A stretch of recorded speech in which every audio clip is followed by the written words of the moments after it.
अस्सलाम वालेकुम आदाब। वन टीवी के उर्दू खबरनामे में आप सबों का इस्तकबाल है। मैं शहबाज। आगे बढ़ने से पहले देखेंगे हेडलाइंस। वज़ीर आला रेवंत रेड्डी का अहम ऐलान, इंदिरा घरों की फराहमी में सबसे ज़्यादा ज़रूरतमंदों को तरजीह दी जाएगी। महाराष्ट्र असेंबली इंतखाबात के नताइज के 8 दिन बाद भी वज़ीर आला के नाम का ऐलान न होने पर शरद पवार का शदीद रद्द-ए-अमल। जहानाबाद सिविल कोर्ट में एक्साइज 1 जज पर हमला, पुलिस ने मुलजिम को किया गिरफ्तार। अब खबरें तफसील से। वज़ीर आला रेवंत रेड्डी ने कहा है कि हुकूमत की पहली तरजीह सबसे ज़्यादा ज़रूरतमंद अफराद के लिए इंदिरा घरों की फराहमी है। आज जुबली हिल्स में एक आला सतही जायज़े इजलास में खिताब करते हुए उन्होंने कहा है कि माजूरों, ज़री मजदूरों, बेज़मीन अफराद और सफाई कर्मचारियों को खास तौर पर तरजीह दी जाएगी। इसके अलावा हुकूमत ने हाउसिंग डिपार्टमेंट को मज़ीद मुस्तहकम करने का फैसला किया है और अगर इस्तिफ़ादा कुनिंदगान इजाफी कमरों की तामीर में दिलचस्पी जाहिर करेंगे तो हुकूमत उसकी इजाज़त देने में पीछे नहीं हटेगी। वज़ीर आला रेवंत रेड्डी ने अहदेदारों को हिदायत दी है कि वो ज़मीन के मालिक अफराद को पहले मरहले में तरजीह दें और इस अमल को मज़ीद मौसर बनाने के लिए टेक्नोलॉजी का इस्तेमाल करें।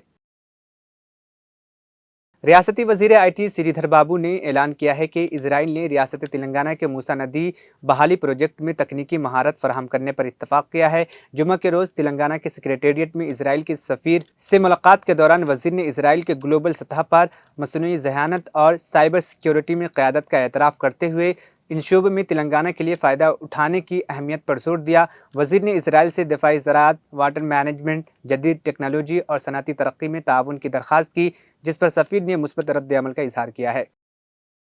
महाराष्ट्र असेंबली इंतखाबात के नताइज का ऐलान होने के 8 दिन गुजर चुके हैं, लेकिन वज़ीर आला के नाम का ऐलान अभी तक नहीं हो सका है, जिससे इत्तेहादी पार्टियों में नाइत्तेफाकी की झलकियां सामने आ रही हैं। इस सूरत हाल पर अपोजिशन इत्तेहाद महाविकास अघाड़ी के रहनुमाओं ने महायुति पर तनकीद कर दी है। एनसीपी के सरबराह शरद पवार ने इस मामले पर तबसरा करते हुए कहा है कि इतने वाज़ेह अक्सरियत होने के बावजूद हुकूमत नहीं बन सकी, जो रियासत के लिए अच्छा नहीं है। उन्होंने कहा कि यह जाहिर करता है कि आवाम की तरफ से दी गई अक्सरियत महायुति के लिए कोई अहमियत नहीं रखती और इससे लोगों में मायूसी और बेचैनी फैल रही है।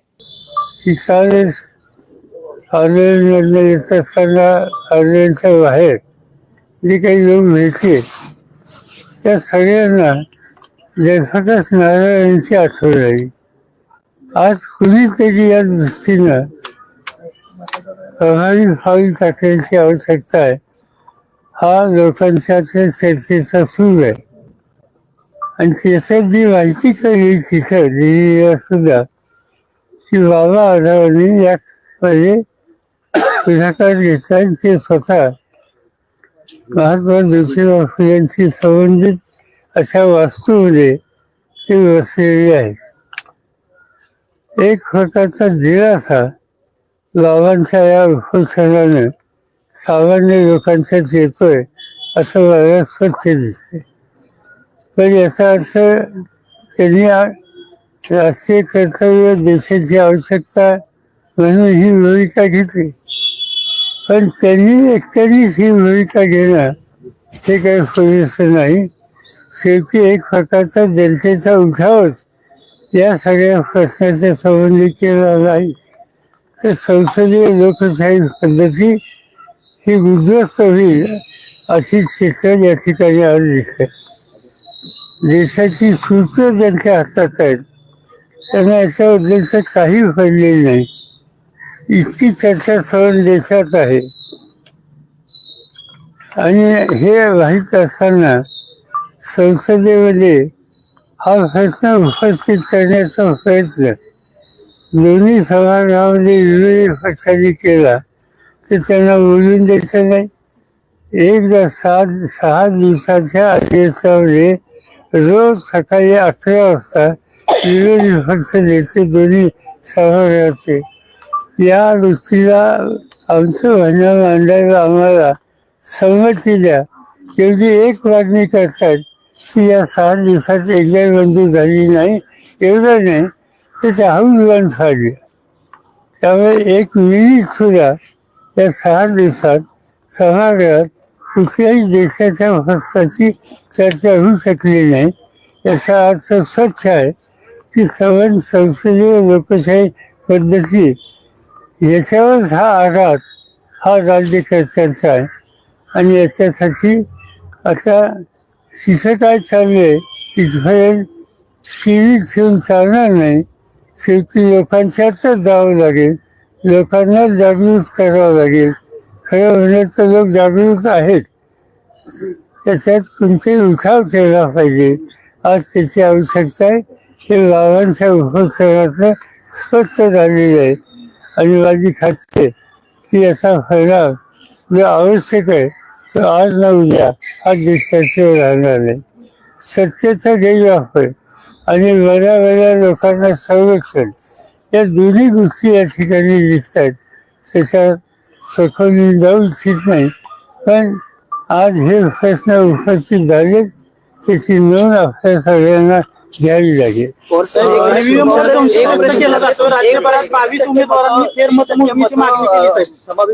पैसे देखील आले होते. 30% मतं मशीन मध्ये देतो असं तुम्ही सांगितलं मगाशी, पण तुमचा विश्वास बसाल नेमकं काय होतं ते मतं 30% ऍड करण्यात? असं दिसतंय आता माझ्या हातात त्याचा पुरावा नाही. काही लोकांनी आम्हाला केले की हे या पद्धतीने करणं शक्य आहे, ते केलं जाईल. तसेच आमची कमतरता आहे की आम्ही त्यांच्यावर विश्वास ठेवला नाही. आम्हाला असं वाटतं की निवडणूक आयोग इतक्या चौकाची भूमिका चुकीची घेईल असं आम्हाला वाटलं नाही. त्या संस्थेवर गैरविश्वास आम्ही व्यक्त केला नाही, पण निवडणुकीच्या नंतर याच्यात तथ्याचं ईव्हीएमवर संशय व्यक्त केला जातो. राज्यभरातील 22 उमेदवारांनी फेरमतमोजणीची मागणी केली आणि तसे पैसे देखील भरले. ठीक आहे, फेरफार काय येते ते आपण बघूया, पण मला शंका वाटते त्याचं काही फार पुढे गेलं. साहेब, शेवटच्या 2 तासात ना काँग्रेसच्या अनेक नेत्यांनी देखील आरोप केले, शेवटच्या 2 तासात राज्यात 7% वर मतदान झालंय. बाळासाहेब थोरात यांनी आकडेवारी सांगितले की शेवटच्या 2 तासात 5.5 लाखापेक्षा अधिक मतदान झाले. असं होऊ शकतं असं तुम्हाला वाटतं? त्याची आकडेवारी जी आलेली आहे शेवटच्या 2 तासाची ती धक्कादायक अशा भागाची आहे.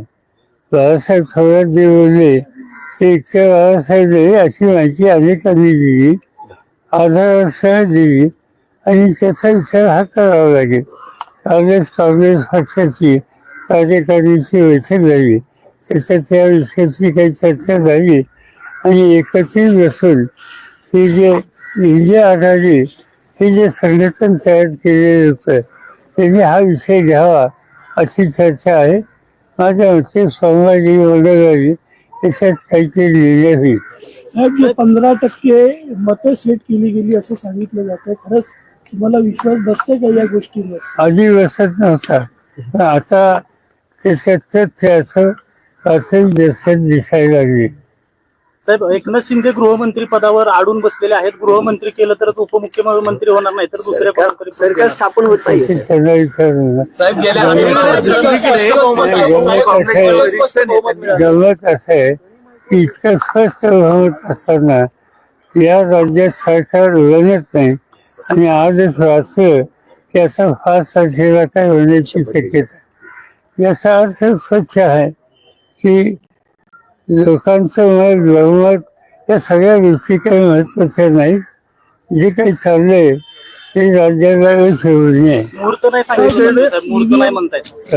मुहूर्त नाही. उत्तर प्रदेश के संभल में 24 नवंबर को होने वाले तशद्दुद के बाद हालात अब कदरे पुरअमन हो चुके हैं, लेकिन इंतजामिया ने 10 दिसंबर तक शहर में बैरूनी अफराद के दाखिले पर पाबंदी आयद कर दी है।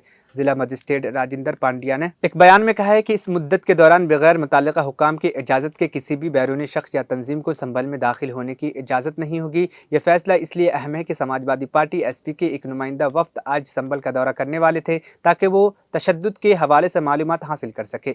एसपी ने इस फैसले पर शदीद रद्द-ए-अमल जाहिर करते हुए कहा है कि हुकूमत पुलिस की मदद से उनके नुमाइंदों को संभल जाने से रोक रही है ताकि तशद्दुद की असल हकीकत सामने न आ सके।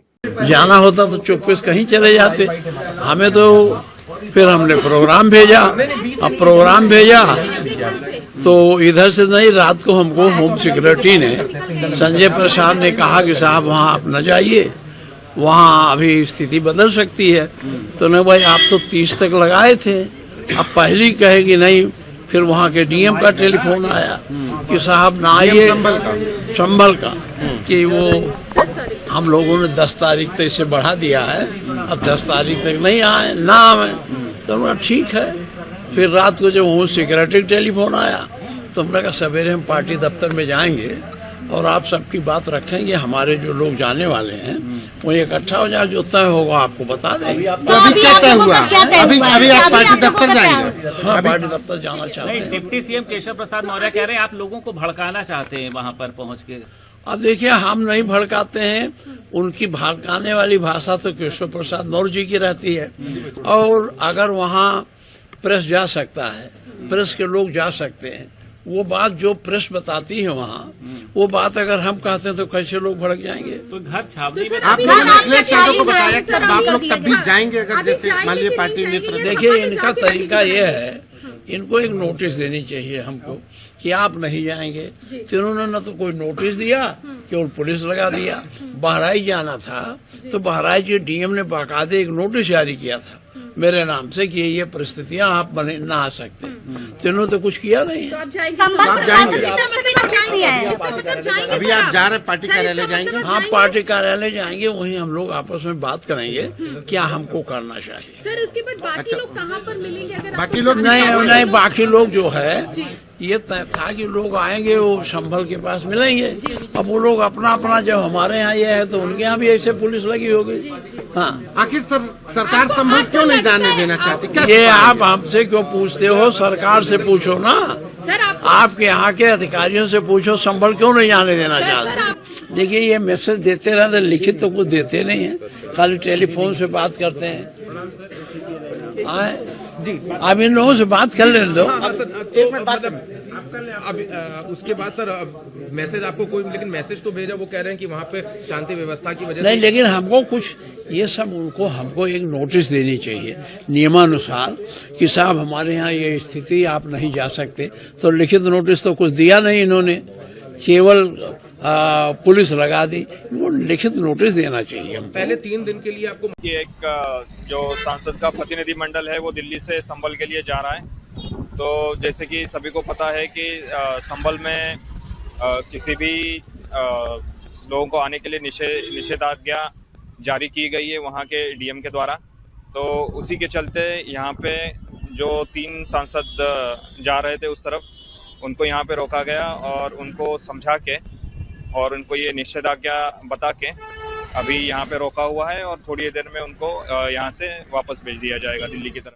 इलेक्शन कमीशन ने महाराष्ट्र असेंबली इंतखाबात में कांग्रेस और शिवसेना उद्धव ठाकरे ग्रुप के जानिब से धांधली के इल्जामात को मुस्तरद कर दिया है। 30 नवंबर 2024 को जारी अपने जवाब में कमीशन ने कहा है कि पोलिंग के दौरान पोलिंग एजेंटों को वोट के फीसद और वोटरों की तादाद से मुसलसल आगाह रखा गया था। कमीशन ने यह भी वजाहत की है कि अगर कांग्रेस के पास मज़ीद शिकायत या मालूमात हैं तो उन्हें तफसील से सुना जाएगा और इस सिलसिले में 3 दिसंबर को कांग्रेस के वफ्द को मुलाकात के लिए मदऊ किया है। कांग्रेस ने खासतौर पर शाम 5 बजे के बाद से रात 11:30 बजे तक वोटिंग फीसद में इजाफे पर सवालात उठाए थे, जिस पर कमीशन ने कहा है कि तमाम डेटा को मरहलेवार अपडेट किया गया था और इस अमल में किसी किस्म की कोई कोताही नहीं की गई।